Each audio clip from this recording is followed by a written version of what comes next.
All right, we'll get started since we know everybody kind of jumped on this last minute here, as typically what's been the routine here in terms of our work together during the pandemic. Even though we can't be physically together, it feels like we're all coming together quite often here with one emergency meeting or another, and this is the latest.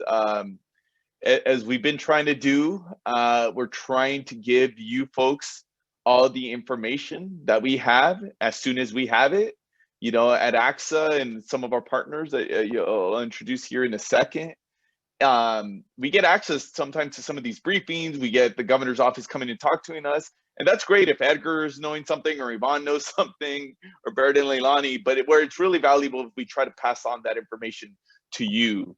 And so one of the things that we've been really trying to do here is, even while this is literally the bill that we're going to talk about is hours old, they just put this in print. And I'm sure a few of you are going to stump us. You're going to ask us a question that we're like, okay, we didn't consider that, or we don't know, we haven't looked that up. And so we're going to admit right off the bat that we're not pretending to be experts on all of this, all of these pieces, that this is very much a moving target still, that this just got put in place. Folks are trying to digest this. But we thought, rather than waiting till we're experts, let's go and tell our members the information that we do know, because we know you're going to start getting inquiries from your community. One of the things, anytime one of these deals gets brokered, it's the headlines. School deal, you know, school's going to be back in session. And we know, and you obviously you folks are more sophisticated than that, knowing that that's not always the case.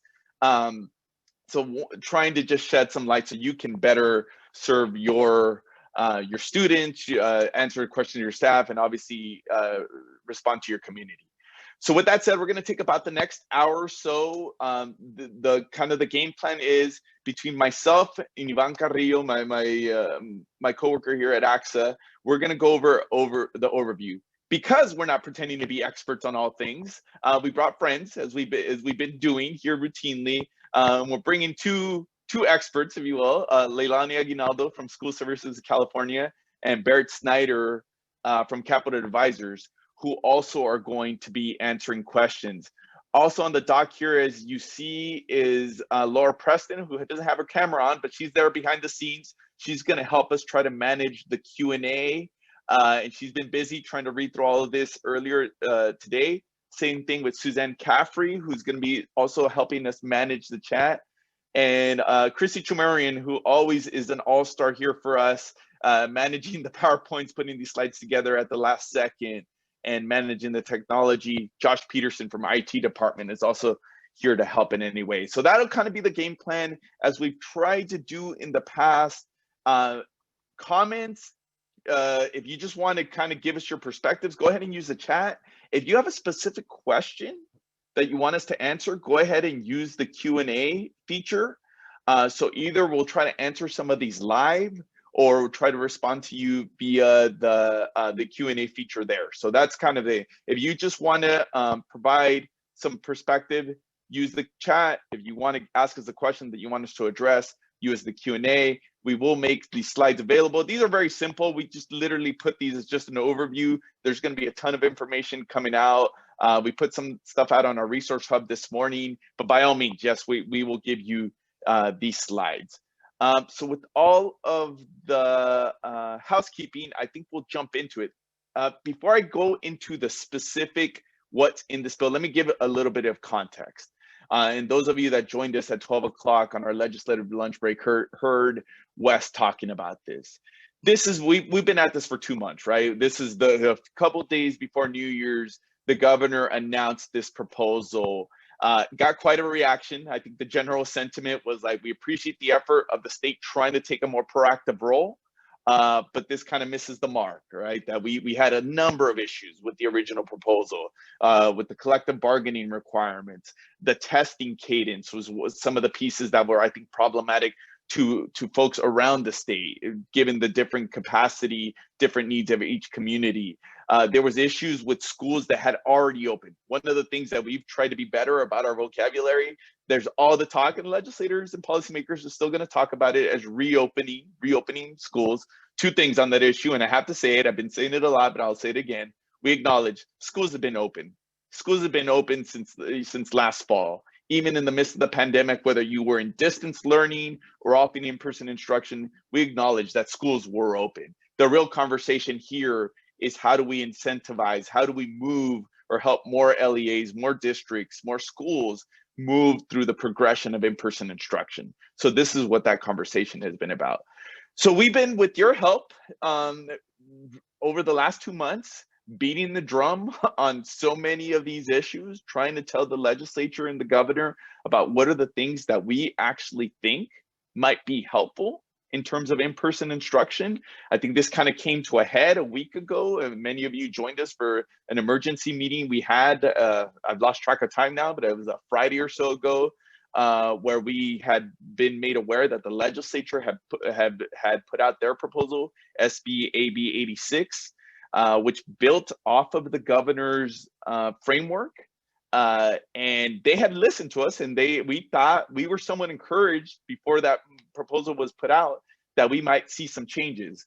Unfortunately, as when we really took in that proposal, there was a number of issues that we still continue to have problems with, namely the collective bargaining piece, the testing cadences. We continue to have concerns about how this grandfathering language was going to work, even though they did try to address some of those issues in the original governor's proposal. There were still issues and questions about those schools that have been open and have been open for in-person instruction and that have been meeting these requirements. Is there going to be anything in the way of them accessing this funding, and then potentially trying to prevent any issues that would force them back to the bargaining table? So that all told, I think folks are probably aware of the advocacy we did in joining with a number of our statewide partners, with a number of LEAs from around the state. We definitely got their attention a week ago, notably on the assembly floor, where there was a big discussion where our advocacy was talked about directly, some of the members not being so happy about it. But the bottom line is it got their attention. And more than ever, I actually could say very proudly that what you folks did over the last week about continuing to talk to your policymakers did have an impact. And as a result, we have a very different proposal today than we had just 7 days ago. And I can't underscore that enough, that movement was a result of the advocacy. Is this perfect? No, by no means. I think if we were going to draw this up from scratch about what it would really take to bring more kids to in-person instruction, given some of the real local challenges you folks have, we'd probably be having a slightly different conversation towards some aspects of that, right? But knowing the context that we're in, knowing what was being put forward, and that this is an incentive grant, we're confident in saying today that this is a much better proposal than it was just days ago. So with that said, we're going to jump into the overview. Then we'll try to use the balance of the time to answer questions. This just quick slide here is just the proposal remains in two big pots. There's the expanded learning opportunity grants, which is the bigger share of the dollars, $4.6 billion. It's important to note these are Prop 98 dollars, which I know had been a big focal point of our discussion. So this continues to be Prop 98 funding. And then the $2 billion specifically for reopening grants, as the legislature had put forth. Yvonne's going to talk about the 4.6 when I'm done talking about the in-person incentive grants. So we'll go back to that. Next slide, please. Kind of big picture, this is the requirements that folks have to meet to be eligible of these funds. And we didn't put the dates in the slide, but I think folks have been hearing this probably in a lot of the communication, that by April 1st of this year, starting April 1st, and no later than May 15th, that LEAs are expected to provide in-person instruction based on these levels of these different groups, which I'll get into in a second. So let me underscore that again. By April 1st, you have to be providing in-person instruction, and we'll define that. If you're not ready, or if the LEA or district is not yet ready to offer in-person instruction by April 1st, they can do so after April 1st, but there will be a proportional reduction of those funds for every day past April 1st that goes on, but it has to happen before May 15th of this academic year, of this calendar year, to be eligible for the funds. We've already got the question a number of times, and I'll throw it out right off the bat. The legislation does take into account spring break. It does talk about the instructional day, so the first instructional day. So if your spring break, which I know it falls for many of you on April 1st, you're not going to be deducted for that because if you're not open on that date. So we could get into that. But kind of here is what is the expectation of who needs to be served per the dates. And it depends on your tier as it relates to the blueprint for a safer economy, but also these case counts. And this could get a little confusing because there's some nexus between the testing cadence or whatnot. So I'm assuming we're gonna have to go over this a couple of times, but let me start it off first. If what they're calling deep purple, so in other words, if your daily average case counts are over 25 per 100,000 in COVID case counts, the only requirement to offer students in-person instruction is for your prioritized pupil groups. And we'll have a slide in a second that will remind you folks who these pupil groups are. But if you're over 25 per 100,000, the requirement is just for the pupil groups.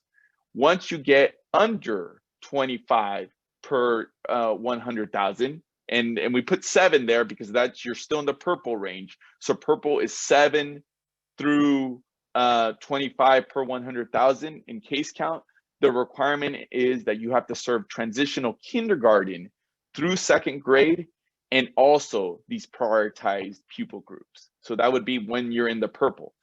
When you get to red or less restrictive, orange or yellow, the requirement goes from TK through 6th grade or elementary. And I think that that's how they define it because it could be 5th grade depending on if your elementary is deemed 5th or 6th. So a little bit of flexibility there. Your prioritized pupil groups. And here's a new one that we hadn't talked about in the previous versions, whether it be in the legislative proposal or in the governor's proposal. Once you get into red, there is an expectation that you have to serve at least 1 full grade level above 6th grade.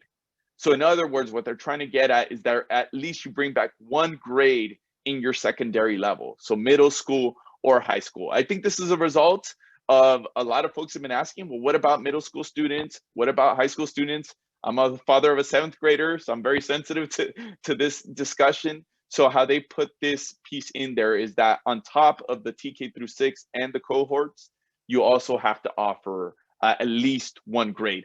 Local choice, there is no mandate that it has to be 7th grade. You could decide to bring back your seniors because it's their last year. You could bring back whatever local decision-making here is at least 1. Obviously, the intent here is that you start your reopening process even for those higher grade levels. And I'm sure the state intent is that you're going to serve more, obviously, than that 1 grade level. Next slide, please.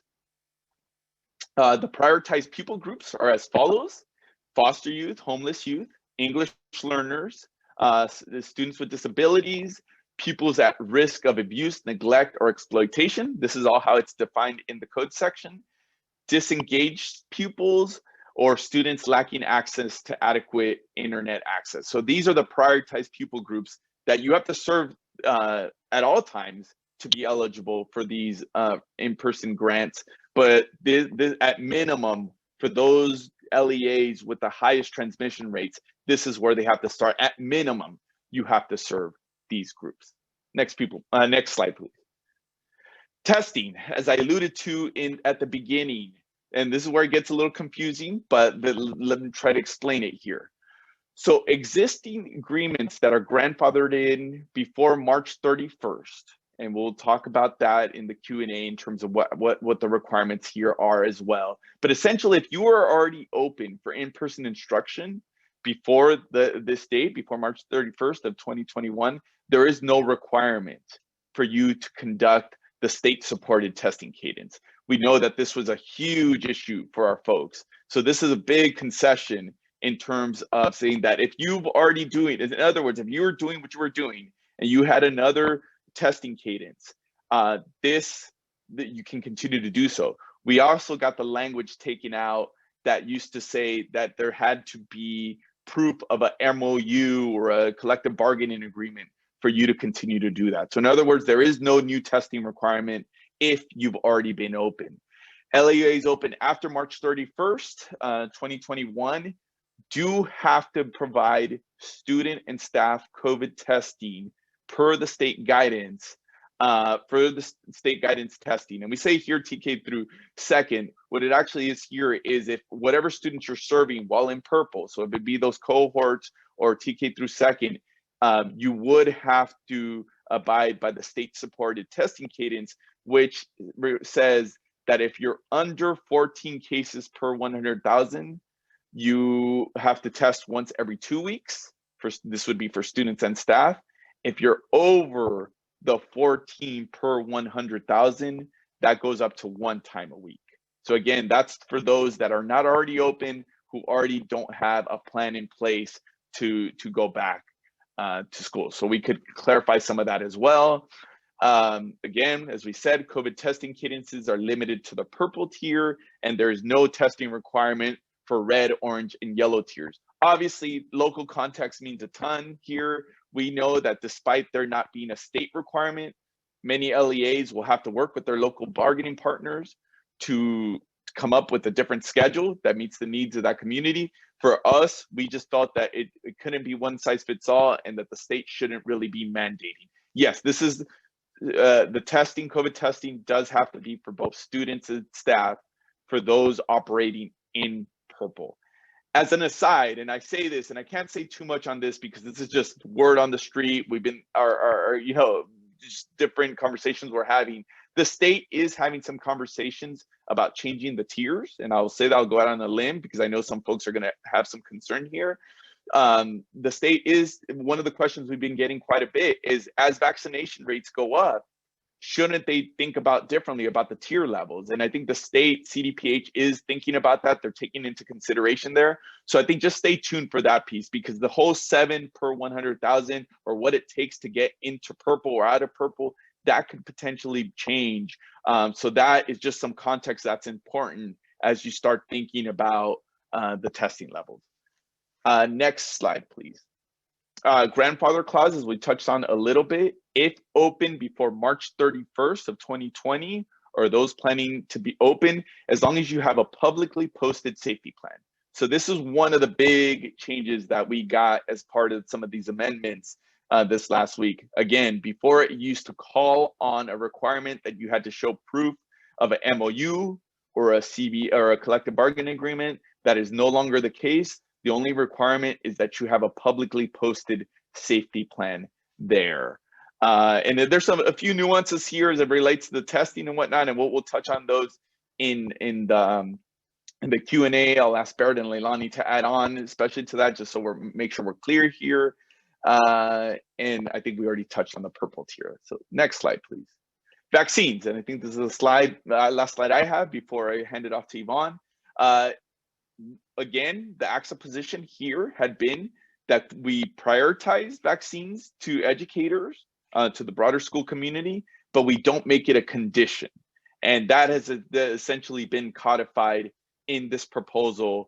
And they've also codified this language that the governor has spent a lot of time talking about over the last couple of weeks in terms of this 10% set aside, approximately 75,000 vaccines per week, specifically for schools, for educators, with a priority on those that are going back to in-person instruction, and they're working through the county offices of education, many of you on this call, to really work out who are the folks that we need to direct these vaccines to. So this was a big change where the initial proposals, or obviously some of our labor partners wanted a firm condition in terms of that school reopening couldn't happen unless every employee had a vaccine. That's not what's in this proposal. It's just codifying this piece about the availability and saying that while it's prioritized, it is not a condition for reopening. So with that said, I will hand it to Yvonne. All right, good afternoon, everybody. I'm going to walk through the details of the other side of the deal, which is the Expanded Learning Opportunities Grant, the $4.6 billion. So first off, it is going to be distributed and in proportion to LEA's LCFF entitlement. But in addition to that, there is an extra $1,000 per homeless student within the LEA as well. So that second piece in terms of providing additional funds for homeless students is different from the $2 billion side that Edgar just referenced. So there are broad allowable uses for these funds. Broadly speaking, it's for supplemental instruction and for supporting social and emotional well-being. So I'll give some examples of what the statute states here momentarily. But I will note that, as Edgar pointed out, in terms of those priority pupil groups, those are the priority pupil groups that must be served at a minimum with these funds as well. The only additional pupil group that wasn't identified on the $2 billion side are students who are credit deficient, students who are at risk of not graduating, students who, more broadly speaking, are below grade level. So some examples of what these funds can be used for are extended instructional learning time, learning supports, integrated pupil services, community learning hubs, supports, direct supports for deficient pupils, for credit deficient pupils, and training for staff as well. And these funds, just like the $2 billion pot, are available for expenditure through August 31st, 2022. And I don't know if this was mentioned at the front end, but the LEAs will receive these funds in 2 payments. So one will go out in May, and then the second payment will go out in August. So there is a requirement in the bill that at least 85% of an LEA's apportionment be used to support in-person services and instruction. But there can be up to 15% that support students who are continuing to be served through distance learning models.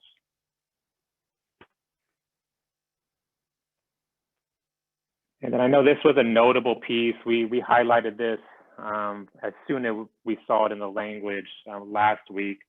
But there is a maintaining of the requirement that at least 10% of an LEA's apportionment be used to hire paraprofessionals that would provide direct supports to students.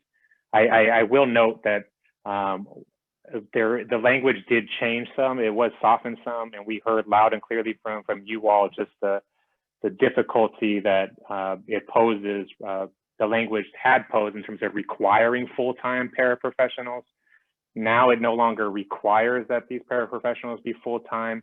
The language states that there is a priority for full-time paraprofessionals, but again, there is a softening on that language to no longer require that these funds be spent specifically on full-time paraprofessionals, but you do have to spend a minimum of 10% of the apportionment amount on paraprofessionals that provide direct support to pupils. One of the requirements in terms of for these funds is to submit an expenditure plan to the Department of Ed by June 1st of this year. There's going to be a template that's going to be created by the Department of Ed 3 weeks from date of enactment. So we fully anticipate that this bill will be signed on Thursday. So 3 weeks from Thursday, there will be a template that's made publicly available. It's a template that then you would have to use locally, which will need to specify how you're going to go about assessing student needs, how you're going to inform families of the opportunities that are available within your district, how you're going to specifically spend the funds as well. And the last piece is some demonstration that your community, that different stakeholder groups had opportunity to provide input on how the funds would be utilized. Okay, now I'm going to hand things over to Leilani. Again, I see the question and answers. We're going to try to get through all these questions, but Leilani, I'll hand it over to you for anything that may have been missed or to add on anything. Great, thanks everyone for inviting me and school services to be part of today's webinar. Honestly, I was only half listening to everything that was being said because of the fast and furious pace in the question and answer. One thing that I think would be helpful to add as just an overarching theme for everything is to keep in mind that everything that Yvonne and Edgar just walked through as requirements are all conditions of receiving the grant dollars. CDPH guidance, the guidance that was updated in January and that we've all become familiar with, that all is in place. And to our knowledge, there are no changes expected for the guidance. Edgar teased that we can probably anticipate tweaks to the tiers in the blueprint, but at this point, there is no no changes in the guidance, and the guidance still stands. All of the considerations and the requirements that are in AB 86 are requirements that come into play to draw down the $2 billion for in-person instruction grants or the $4.6 billion for expanded learning opportunities. If LEAs are not interested in receiving the $2 billion, or if you don't think you're able to comply with the requirements, then that's fine, and you can forego the money. Or if you think your existing reopening plan is sufficient, and let's say you're a district that has a plan that's negotiated with your labor partners to reopen in yellow or in orange, and that's it, you can stick with that if you're not interested in revisiting that plan, and you will forego any of the $2 billion for in-person instruction that you would otherwise be entitled to receive or eligible to receive.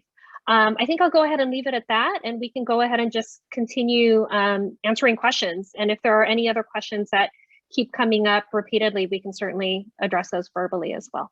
Barrett, I'll turn it to you. Yeah, that was great. And I think maybe the only thing to say at this point, and then we get into questions, is that this is going to go fast. This deal is cooked. You know, both houses of the legislature are expected to vote on it early this week. It will go to, it's got to sit for a couple days, then they'll vote on it on the floor. It'll go to the governor, he's going to sign it. And then within 15 days, as mentioned, you guys should find out from the Department of Ed about how much money you're going to get. You're going to get it in 2 pots, one in May, one in August. It'll be for both. They'll do a true up on the second one.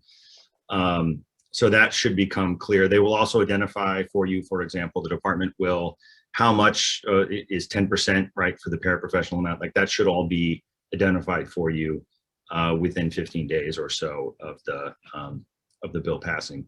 So that's just sort of on process stuff. I think you know, this was a fairly contentious thing. We all work with the staff in the legislature and the governor's office that do this work, and they had to sew together some very interesting politics to make this work.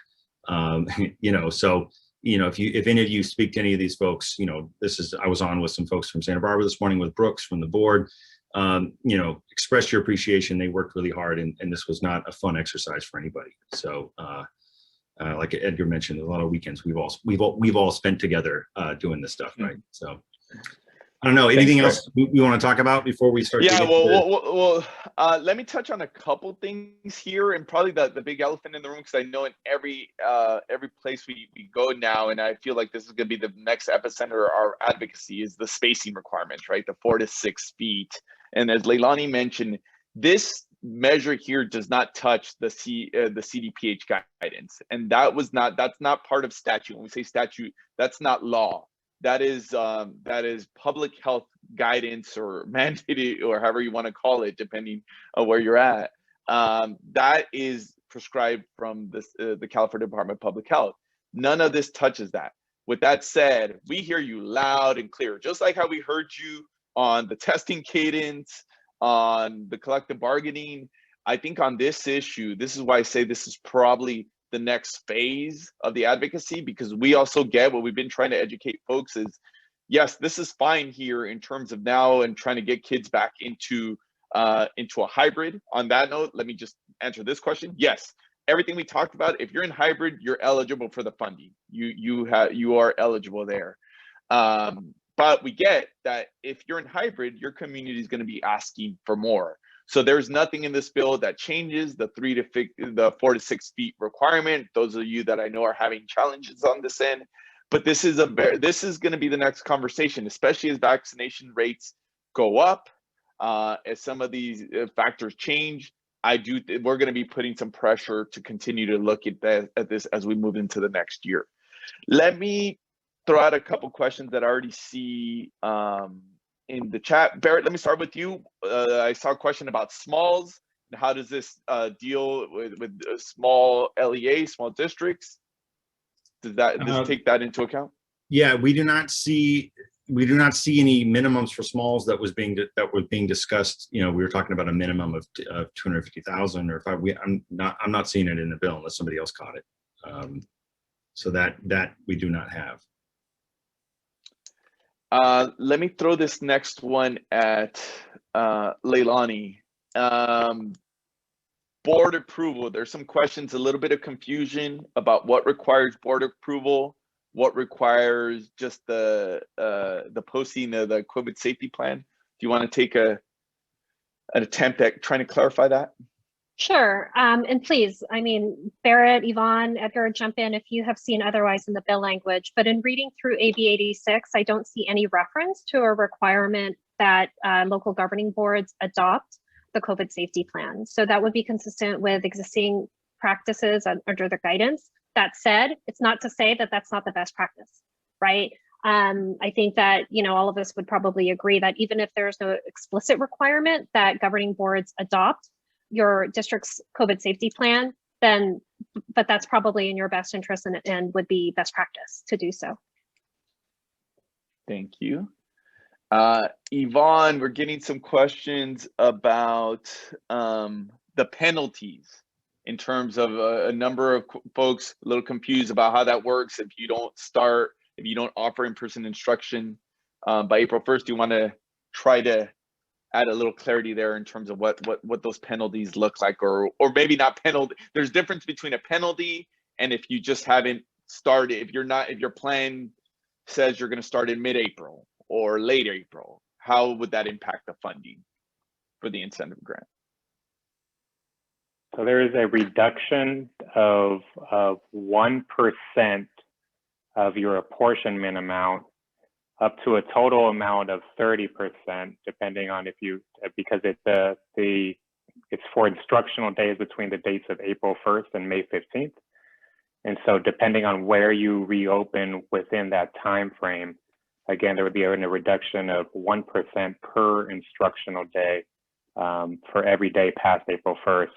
I did want to clarify, because this question came up, and Edgar, I know you hit it, but I saw it again in the chat box in terms of what's the interaction of scheduled spring breaks. So the language does reference that this is specifically for scheduled instructional days. So if you have a scheduled spring break, then there would be no reduction amount to your apportionment. And Edgar, if you don't mind, I see a number of questions related to paraprofessionals. So let me try go for it. Provide some clarity on that front. So first off, it's 10% of the expanded learning times grant funds. It's not 10% of the entire 6.6. It's of the 4.6 billion. So that's first. Second of all, I see a number of questions on whether or not you can use these funds to pay for existing staffing. And others chime in if they read the language differently, but I don't see any restriction in how the language is written for you using these funds to support existing paraprofessionals that are employed by your district. With that said, there is intent language in the bill that says the intent of the legislature is that LEAs prioritize rehiring paraprofessionals that were subject to layoff or that have been released. So again, intent language is very different than what you're required to do by law, but there is intent that you bring back folks or that you keep folks, but the way I read it is that there's no restriction on using the funds for current paraprofessional staff that you have. Thanks, Yvonne. Leilani, you were going to chime in with the piece? Yeah, I wanted to chime in on something else that seems to be another common thread through the Q&A. And it's this question about doing phased reopenings, right? So the way the bill is structured, in order to receive the grant dollars, the full amount of the grant dollars, you have to open for all of the grades that are required based on your tier. So for example, let's say it's April 1st, you're not on spring break, it's April 1st and you're in the red tier. The requirement in order to access the full grant amount is you have to be offering in-person instruction to all of the vulnerable students that Edgar went through, all the vulnerable students across all grade spans using cohort models. If you're in the red tier, in addition, you have to be offering in-person instruction to all your elementary school students, and you have to offer in-person instruction to at least one grade level in secondary school. So if you are planning to do a tiered reopening when you come back from spring break, for example, and you're in the red tier when you come back from spring break, then you would be penalized that 1% if you're not serving all of the students that are required based on the tier that you're in. So let me put it a different way. If you come back from spring break, April 5th, you're not penalized the 1% because of spring break, right? As Yvonne and Edgar mentioned. But if you come back April 5th and you're in the red tier and you're only serving grades TK through 2, you are not complying with the requirements of the law of the bill, and you would be penalized because you're only serving a subset of the students you would otherwise be required to serve because you're in the red tier. So hopefully that clarifies that, and I didn't confuse it any further. Thanks, Leilani. Yeah, that piece about the phasing in, I know that's gonna take some planning on folks' end, especially as considering where folks are at today and then where folks may be on April 1st, right? Given the change in requirements. On that end, I know there was a little bit of confusion about the one grade level up. I know we touched on it. Either of you guys want to try to clarify that again? I know I tried to answer some questions in the chat about local discretion on about that secondary grade level. Anyone want to add clarity, if there's any clarity on that piece? Sorry, Edgar, I was reading. Oh, sorry. Two fire hoses running in the chat and the Q&A, so I was drinking from both at the moment. What's the question? They say the science is not good multitasking. I think we've been failing it here, but on the requirement in red that you have to serve your TK through 6 or elementary, your cohorts, and one grade level. If you guys could just provide clarity on the one grade level, kind of what the intent there is. Yeah, it's kind of mysterious to me, the intent, but it's like a grab bag. Apparently, I've heard it described by several folks that are party to the deal that it could be whatever you want. Some folks raised issues around, you know, if you have some classes that have multiple grades accessing them, that what does that mean? I just think that, you know, in order to comply, you're going to need to have that class available to everyone that's in the grade you pick in order to be in compliance. It might also mean that you don't. You know, there may be dynamics around picking some of those grades where you have more of that than others. You don't pick that one. You know, there's all kinds of reasons you might pick one over the other, but it appears to be your choice. So I asked this question. I haven't gotten a good answer on the intent. I don't know if anybody else did. Mm-hmm. So I think it's to allow for local control. Edgar and I had robust back and forth about this last night, right? Because as he mentioned, like I have a son as well that's in 7th grade. So this morning I put in a plug with my superintendent that he should seriously consider 7th grade, right? 7th grade's great. Serving. Exactly. But I can also see how some of you may decide that you're going to prioritize your seniors, your high school seniors, because this could literally be the only time they're in the classroom with their peers, right? So it's very much like Barrett said, it's a grab bag, it's a free for all.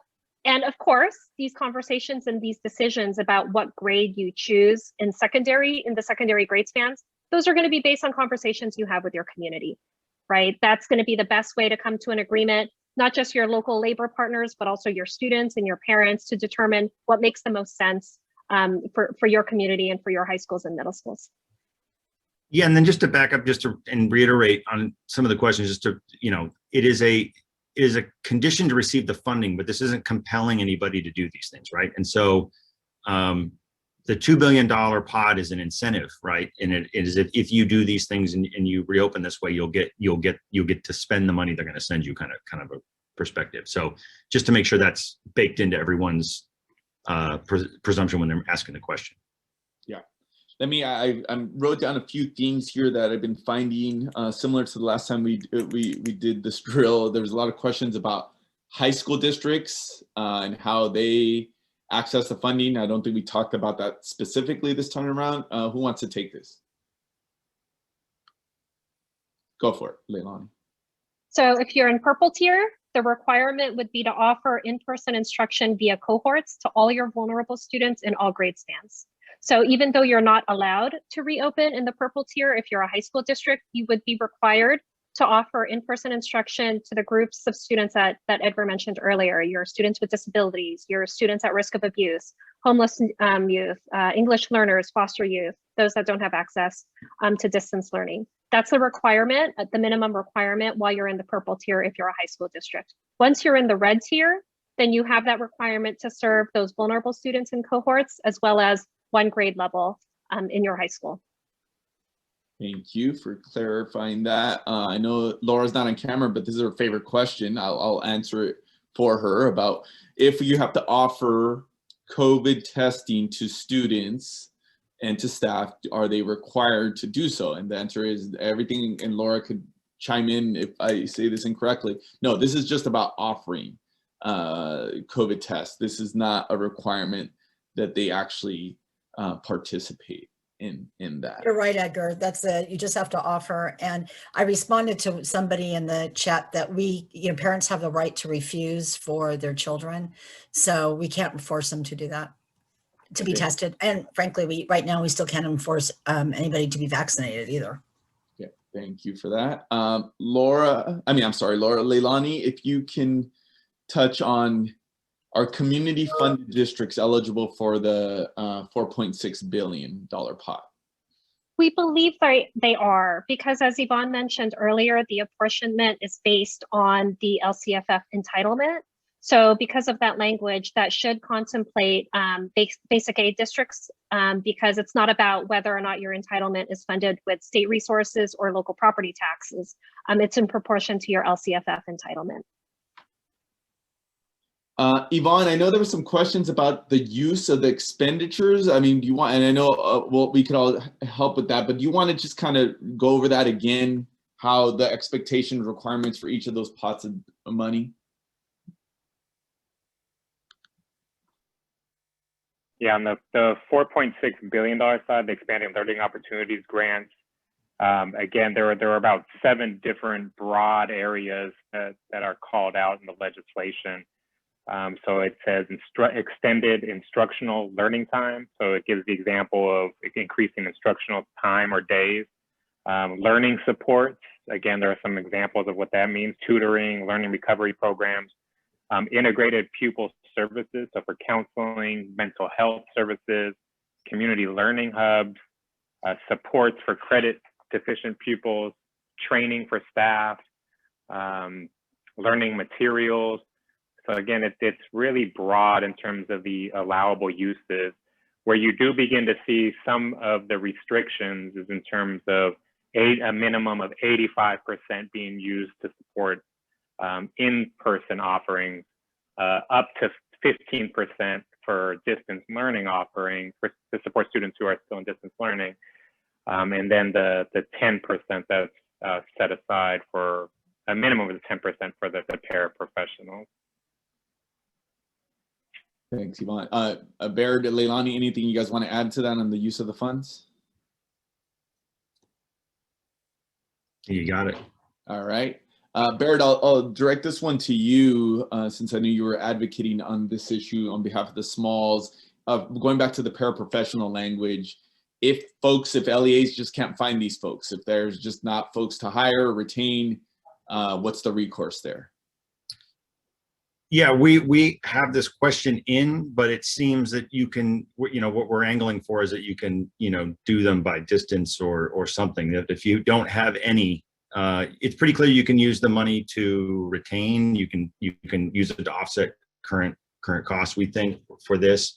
But in the rare instance that you don't have anybody, can't find anybody, can post positions, can't get anybody to hire, like then what is the recourse? We are investigating that. This is probably in the area of the wins we got in this. We got a lot on collective bargaining, timing, testing cadences. We did not prevail on the paraprofessionals portion of this. So, more on that to come, hopefully.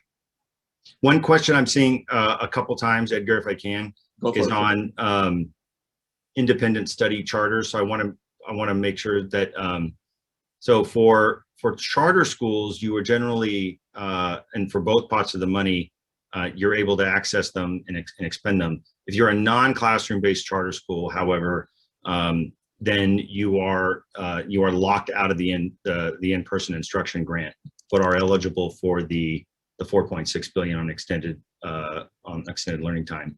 And then there were provisions in a prior version of this that excluded independent study ADA from the calculation on the in-person grant. That has come out the bill, and it is independent study ADA, particularly for county offices of education, that is included in the final version. So just say that. And then folks were asking about the definition of in-person.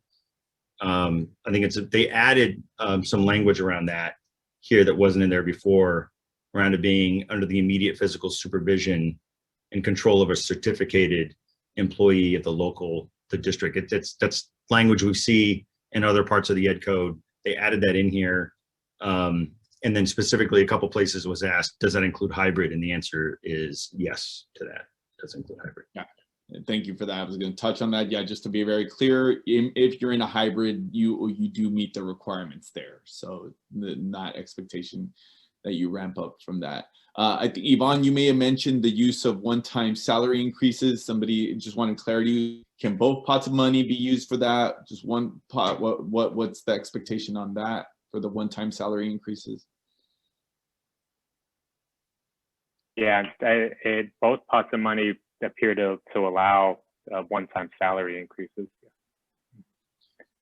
One thing. Oh, go ahead. Go ahead. Go ahead. I'm sorry. We're gonna have to follow up. No, I was going to clarify on this on the 10%. I think some folks were confused when we say the 10%. That's part of the bigger part of the money, the Learning Recovery Grant, the 4.6 billion. That's where that 10% for the paraprofessionals is coming from.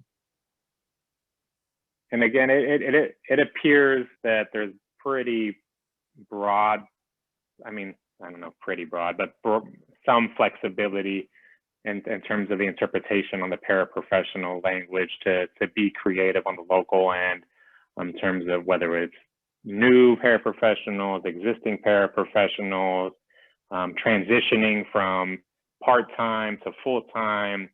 I'm looking at the language right now. It doesn't seem like there's anything in here that would restrict your ability to be creative in how you're meeting that 10% obligation. Again, there is some intent language in here around bringing back folks who have been laid off or who may be subject to laid off. But again, intent language is very different than what you're required to do. Mm-hmm. Leilani, you tried to touch on this. I'll ask you to reiterate it. Folks are somewhat confused about the phasing. So if you're in purple on April 1st and then you moved into red sometime after that, does the bill spell out how long you have to increase your offerings in in-person instruction?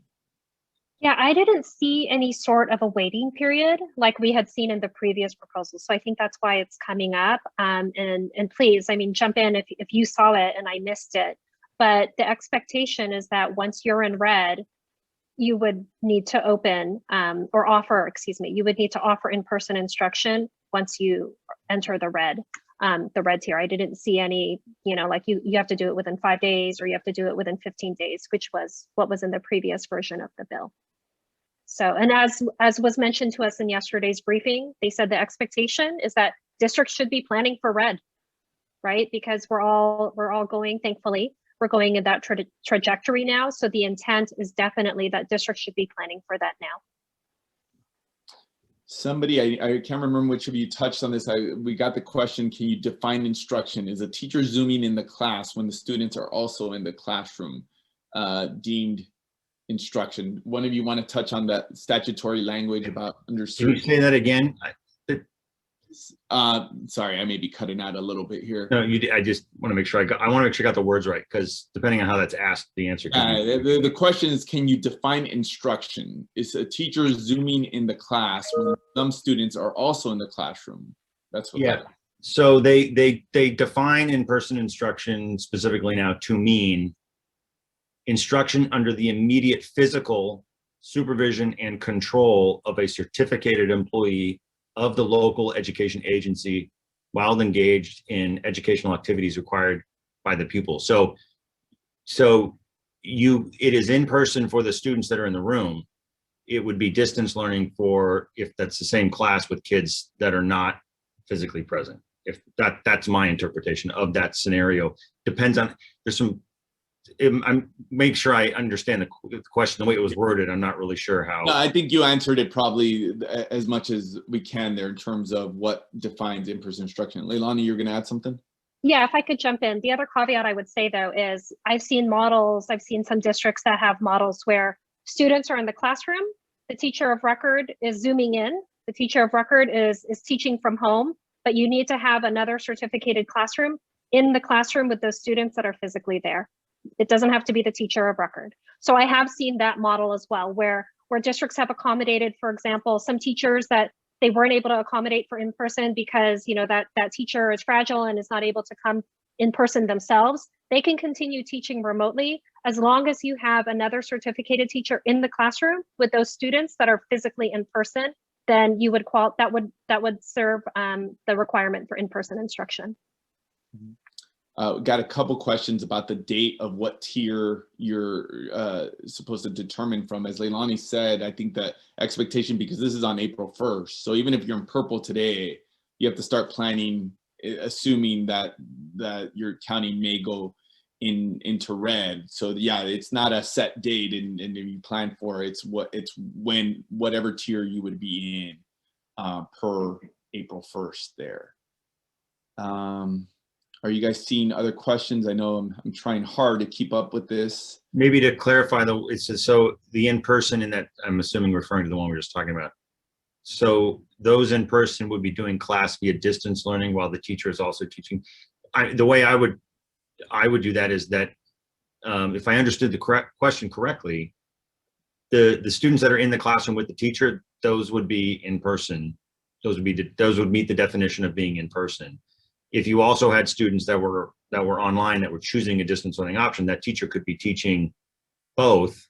I mean, you're probably going to have teacher-pupil ratios locally that you're going to have to wrestle with there, but that you kind of have a mixed bag there of students that are in person and students that are distance learning. But you can do that, and you can get the in-person credit for those that are in the classroom, is the way I interpreted that question.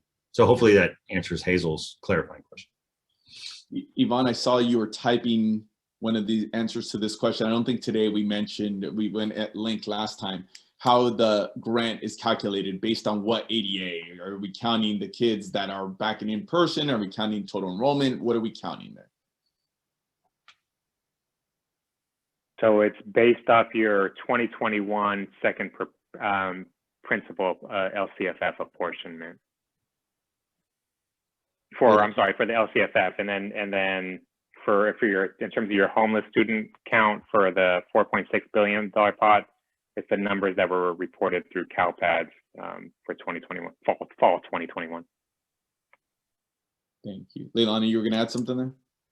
Yeah, if I could just jump in with one additional detail, is because the dispersals are going to be two amounts.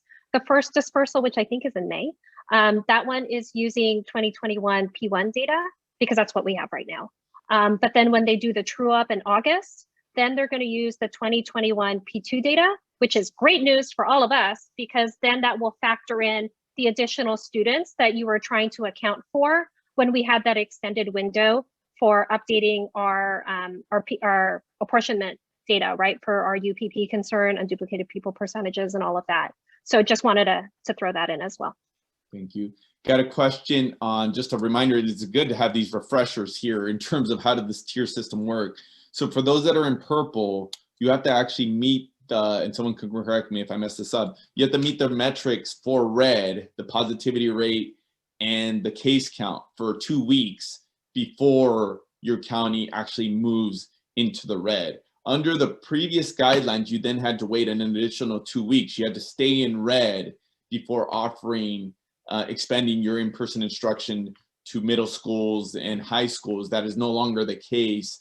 The LEA becomes eligible to bring those students back the day after, essentially the Wednesday after the state announces their tier assignments. Every Tuesday, CDPH makes those, formally announces them, usually by a press conference at 12 o'clock from Dr. Galley or other officials there. So every Tuesday is when those metrics are announced, but you will know if your county is meeting those metrics for 2 weeks. So they start keeping track. Okay, County X has met it for this first week. They have to meet it for a subsequent week to be eligible. And now with the projections, because there is a lag in the data, most counties do know if they're expected to enter a new tier. So it can help with that planning process. Let's see, we have about 2 minutes here, so we're gonna wrap. Maybe I'll just stop and closing comments, thoughts, advice from each of you as we wrap up here our very impromptu session. Let me pick on Barrett first, and I'll start with him. Yeah, I mean, I'll be really brief. I mean, I think that the takeaway here is if you can find a way to access the 2 billion and can help you get open if you're not already open, and you're already open and you can use it to offset some costs, great. The 4.6 is really flexible. You can use it for folks. You can use their salaries. I mean, remember, you know, they negotiated this with labor. They want you to be able to use it for salaries. I would just say this is one-time money. Be very, very careful about how you spend it. Don't obligate yourself to stuff that you might not be able to support in out years. So be very careful. Make sure you're using one-time money for one-time purposes. But you can do stipends, hazard pay kind of stuff. Be thinking about that. Leilani? Good luck. I guess that's what I would have to say. I mean, good luck with your efforts. We understand what the intent was, right? And why negotiations were fast and furious, and it's for the best interest of our students. And the other thing I would say is kudos to ACSA. Kudos to all of you, all 400 plus of you who are on this, because we can say that a lot of the changes, a lot of the things that were included in the compromise and the deal is a direct result of the advocacy that you all did. You were great about expressing concerns about additional obstacles that could have come into place, obstacles that could have hampered your ability to provide in-person instruction. So lots of kudos to ACSA for stepping up and really being clear and expressing those concerns. And AB 86, what we have right now, is really a result of all of that advocacy. Thank you, Leilani. Yvonne.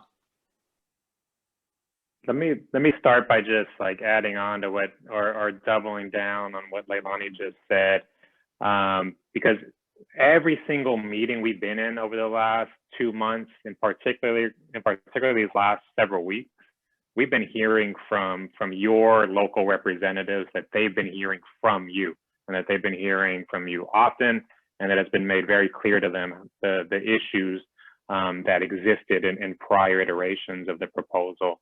And again, it did move significantly and to make it more tenable for the field and make it much more realistic that an increased number of students are going to be served in person this school year. And so thank you for your direct advocacy. I think the last thing that I'll just end with is something that we heard from the Department of Finance yesterday on a briefing, is that you should be planning for moving into the red as we continue to see case rates drop around the state, and they're dropping quickly. We just heard from the governor today that there is likely to be an additional 7 counties that move out of the purple tier here this week. That to make sure that you remain eligible for the full amount of grant funds, that you should be planning ahead, and you should be anticipating moving into the red tier and meeting the requirements that would come with moving into that tier. So thank you all for your time and for your continued attention and communication with us and your legislators. Just final thoughts. Thank you, first of all, to our team here who helped answer a lot of questions again on short notice, and appreciate all of you just tuning in and trying to get as much information. As with most public policy, this is very imperfect, right? There's a lot of these things, even as I'm reading the chat, obviously some of those local challenges, and keep talking to us. I mean, I think as we can work through some of this, whether it's some advice on the clarifications or what it is, obviously we have a open virtual door here, and you guys are never shy about letting us know. So please continue to communicate with us. And then also, we're not done on this conversation with however we want to call it, reopening in-person instruction. The piece on the distancing, on some of the challenges with the CDPH guidance, that is super loud and clear. Like I said at the beginning, that is something that we're all going to be very focused on, regardless of where we're at on this continuum. We know it's a progression, and we aim to try to support those schools that want to offer more, especially as we start entering the new year. So let us know, continue to let us know how ACSA can help you. We will continue to be talking about this through our different mediums over the next week or so, answering more questions as we get a better handle on some of these pieces. But thanks again for all your work, and just thank you for what you're doing. Aside from trying to understand these complex policy issues, just for helping serve our kids on an everyday basis. So everybody have a good week, and until next time, thank you.